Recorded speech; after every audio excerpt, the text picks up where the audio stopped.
I'm Molly Line, and you are in the strategy room. We are taking a look at some new poll numbers that suggest that support for the Tea Party is at an all-time low since the movement began back in 2010. According to Gallup, support for the party is at 17%. That's a 15% drop from its all-time high.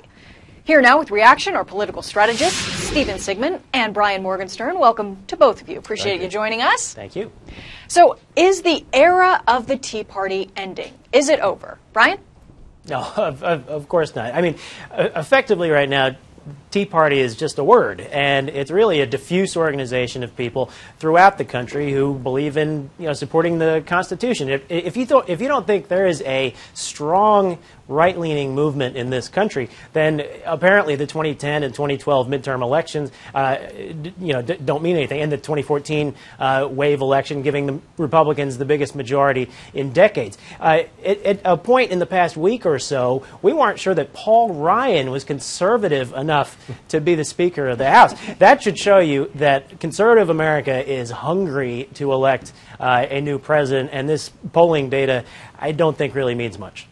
What it shows. What do you think, Stephen? Is the Tea Party's time come and gone? No, definitely not. I mean, I agree with Brian that it hasn't come and gone. In fact, they're controlling what's happening in the House of Representatives, and getting rid of a speaker who actually got them the majority, and controlling who will be the next speaker. A very small segment and sliver of the electorate who the mainstream electorate doesn't agree with at all. And to Brian's point about them sort of trying to defend the Constitution, look, putting on an Uncle Sam outfit and a hat doesn't make you a defender of the Constitution. What they have agreed with is children born in the United States who happen to be born of foreign-born parents shouldn't be able to run for president, and 10 million Muslims who happen to be practicing that religion shouldn't be able to run for president. That's exactly against the Constitution, as is, by the way, having a completely unregulated access to guns. So this is not a constitutional party. It's a party that is way out of the mainstream of the rest of the United States, and it shows in these polls. But there is a double-edged sword here, which is that their commitment helps Republican candidates, particularly in midterms and in local elections, which are low turnout elections. So their commitment and their energy towards these things is very useful.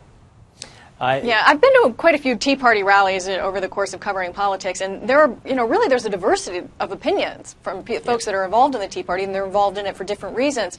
But why do you think that the support has come down over the years? Is it because of the divisiveness in Washington, Brian? Oh, it's because there's been an all-out assault from folks like my friend Stephen here about the brand. And those would be very good, very compelling points if any of them were true. But they're not. The Tea Party is not a monolith. It's a bunch of people who, think that our country has been drifting too far to the left, that our government has become unwieldy and overbearing.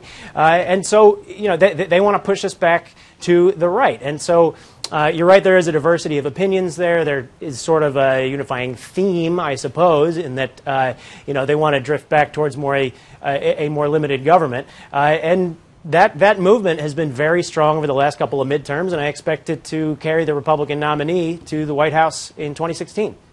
Look, I think if the Republican nominee is counting on the Tea Party to get him in the White House in 2016, they're in big trouble. That's an electoral landslide in the making. I think they do really, Americans really do identify them with the divisiveness and the gridlock in Washington, in part because it's true. They've worked so hard to block any kind of longer-term deal between John Boehner and the president, and to work very hard to shut down the government whenever they can, which Americans over and over and over again disagree with.